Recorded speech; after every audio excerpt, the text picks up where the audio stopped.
दोस्तों गुजरात में लगे हुए इंटर सोलर से आपको लगातार मैं वीडियो दिखा रहा हूँ और आज मैं जिस प्रोडक्ट की बात करने जा रहा हूँ वो लगभग सभी के काम का प्रोडक्ट है। हर किसी के घर में इन्वर्टर होता है और हर किसी को बैटरी की आवश्यकता होती है, लेकिन जो लेड एसिड बैटरी होती है वो लेड एसिड बैटरी आपको मार्केट में करीब 2 या 3 साल की वारंटी पर मिलती है, लेकिन मैं जिन बैटरी की आपसे बात कर रहा हूँ ये बैटरी आपको 5 साल की वारंटी पर, इसका मतलब है करीब 60 महीने की आपको वारंटी पर मिलने वाली है। बहुत सारी कंपनियां ऐसी नहीं है जो आपको 60 महीने की वारंटी देती हैं, लेकिन कुछ चुनिंदा कंपनियां ऐसी होती हैं जो 60 महीने की वारंटी है। और इनमें जो माइक्रोटेक कंपनी है उसकी ओकाया के नाम से जो बैटरी आ रही है लेड एसिड बैटरी, ये काफ़ी दमदार होती है, काफ़ी बेहतरीन होती है, काफ़ी भरोसेमंद होती है, क्योंकि ये ऐसा प्रोडक्ट है जिसको हर कोई जानता है। और जो बेहतरीन कंपनी होती है, जो ब्रांडेड कंपनी होती है, उसी का प्रोडक्ट हमेशा खरीदना चाहिए, क्योंकि ऐसे प्रोडक्ट की पूरी जिम्मेदारी तो कंपनी की होती है, जब बल्कि इनकी जो सर्विस है वो सर्विस बहुत अच्छी मिलती है। जो लोकल सोकल कंपनी उनके बहकावे में लोग आ जाते हैं और सस्ते के चक्कर में बेकार प्रोडक्ट खरीद लेते हैं और उसके बाद साल या 2 साल में पछताना फिर दोबारा पड़ जाता है और फिर दोबारा ऐसा कोई प्रोडक्ट उनको खरीदना पड़ जाता है। तो चलिए दोस्तों, मैं ज़्यादा बात नहीं करते हुए ओकाया के जो यहाँ पर जो कंपनी कर्मचारी, मैं इनसे बात करना चाहूँगा और इनकी पूरी जानकारी लेना चाहूँगा। सर बहुत बहुत स्वागत है आपका हमारे चैनल पर। जी सर, ये हमारी सर ओकाया की बैटरी हैं जो कि लीड एसिड बैटरियाँ हैं और 5 साल की वारंटी है। हम इस बैटरी को इस इन्वर्टर के साथ कनेक्ट करेंगे तो 5 साल तो टेंशन ऑफ फ्री कस्टमर रहता है और इसके बाद 5 साल के बाद इसकी लाइफ जो 7 से 8 साल चलती है। सर बहुत सारी जो लेड एसिड बैटरी है इनमें थोड़ी समस्या आती है कि ज़्यादा चार्ज होने पर ये फट भी जाती है, तो इनमें क्या कोई सेफ्टी की ऐसी कोई चीज़ है इनमें? एक्चुअल में सर जो हमारी लेड एसिड बैटरियाँ हैं, अगर इनका इन्वर्टर के साथ कनेक्टिविटी सही हो, चार्जिंग कट प्रॉपर हो, चार्जिंग एम्पेयर प्रॉपर हो, तो इनमें ऐसे कोई फटने की कोई शिकायत नहीं आती। फटने की शिकायत जहाँ पे आती है वो हमारे इन्वर्टर ऐसे हैं जिनमें कंट्रोलिंग नहीं होता है, इसलिए बैटरियाँ फटती है। बट माइक्रोटेक के जो बैटरी हैं, इन्वर्टर्स हैं ओकाया की, इनमें क्या है charging cut off actual exact है, इसलिए फटने के चांसेस नहीं है। अच्छा सर, ये बताएं, आप जो 5 साल की वारंटी दे रहे हैं, बाकी जो कंपनियां 2 या 3 साल की वारंटी देती हैं, तो इतनी ज़्यादा वारंटी क्यों दे रहे हैं?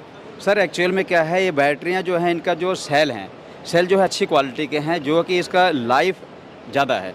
नॉर्मल लोग क्या करते हैं, कॉस्ट कटिंग के चक्कर में उनके सेल की क्वालिटी थोड़ा डाउन कर देते हैं, जिसकी वजह से क्या हो, वो वारंटी पूरी नहीं देते हैं। अच्छा हाँ, अच्छा, सेल तो की क्वालिटी अच्छी है। अच्छा सर, ये और बताएं, जैसे सेल की क्वालिटी अच्छी है, 5 साल इनकी वारंटी है, तो लगभग इनकी लाइफ कितनी समझें? लाइफ सर लगभग 7 to 8 ईयर के आसपास है, 7 से 8 साल। जी जी। अच्छा, ये और बताएं कि जब कोई लेड एसिड बैटरी यूज करे तो उसे क्या सावधानियां बरतनी चाहिए? लेड एसिड बैटरी के साथ सर जब भी हम इन्वर्टर के साथ कनेक्ट करते हैं तो हमें मंथली में कम से कम इसकी बैटरी का वाटर चेक कर रहना चाहिए। यानी जब भी बैटरी का पानी सूख जाए तो कम से कम हमें उसमें वाटर डाल देना चाहिए, टाइम टू टाइम फिल कर देना चाहिए। अगर हमारी बैटरी ड्राई होके चलेगी तो हमारी इसकी लाइफ ख़त्म हो जाती है, सेल जो है हार्ड होके ख़राब हो जाते हैं, इसलिए हमें सिर्फ वाटर पे ही ध्यान देना है। अच्छा सर, जो वाटर इसमें डालते हैं वो वाटर कौन सा होना चाहिए? कुछ लोग तो ऐसे होते हैं भाई अपने नल का पानी ही इसमें डाल दिया कम होने पर। नहीं, नल का पानी नहीं सर, हमें डिस्टिल वाटर ही यूज़ करना चाहिए। इसमें डिस्टिल वाटर आता है बैटरी के लिए। अच्छा, कुछ ऐसे वाटर होते हैं जिनमें कुछ जो तेजा वगैरह से मिला होता है, तो क्या वो ठीक रहता है या नॉर्मल जो डिस्टिल वाटर है वो डाल लेना चाहिए? आप नॉर्मल डिस्टिल वाटर ला सकते हैं या बैटरी की शॉप से आप बैटरी की वाटर ला सकते हैं, उसको ला के डालेंगे, उसमें एसिड मिक्स होता है तो आप उसमें लाएंगे, उससे ग्रेविटी प्रॉपर मेंटेन रहेगी।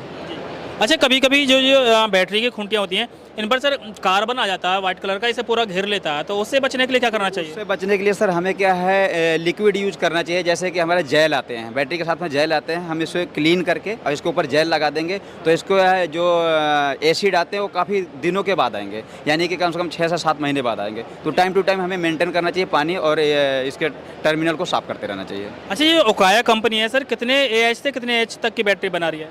सर वो काया की जो 7H से लेके हमारी 250 3H के आसपास की हमारी बना रही, 300H की। जी। अच्छा, लोग इन्हें खरीद कैसे सकते हैं सर?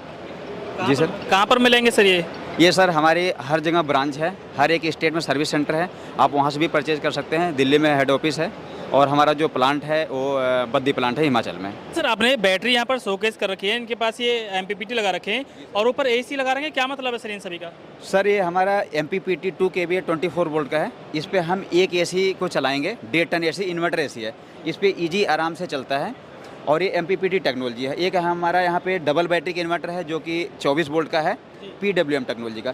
इस पे भी आप आराम से एक 1.5 टन इन्वर्टर AC आराम से चला सकते हैं। तो इन्हीं बैटरी चल रहा है सर ये? जी सर, 2 बैटरी इस पे और 2 बैटरी इस पे चलते हैं। अच्छा, बैकअप कितना देगा अगर AC चलाएंगे? जनरली सर आप 1.5 टन का AC चलाएंगे और 150H की बैटरी होगी तो लगभग आपको 2 से 2.5 आवर के आसपास बैकअप देगा।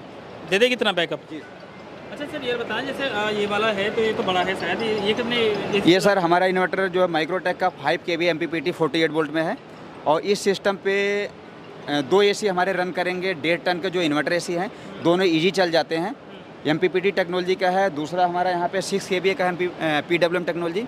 48 वोल्ट का, इस पे हमारे 1.5 टन इन्वर्टर एसी 3 चलेंगे, यानी कि यहाँ पे हमारे 3 इन्वर्टर आराम से इजी रन कर सकते हैं। अच्छा ये और बताएं सर, MPPT में और PWM में जो टेक्नोलॉजी है, में क्या डिफरेंस है? MPPT टेक्नोलॉजी सर हमारी लेटेस्ट टेक्नोलॉजी है। इसमें लॉसेस बहुत कम होते हैं, यानी कि 5 से 7% लॉसेस होगा। 90 से 95% एफिशिएंसी आएगी। PWM टेक्नोलॉजी में 65 के आसपास हमारा एफिशिएंसी आती है, बाकी लॉस हो जाते हैं। यानी कि हमारी ओल्ड टेक्नोलॉजी हो गई, ये लेटेस्ट टेक्नोलॉजी लॉसेस ना के बराबर है। थैंक यू सर जानकारी देने के लिए। Thank you sir.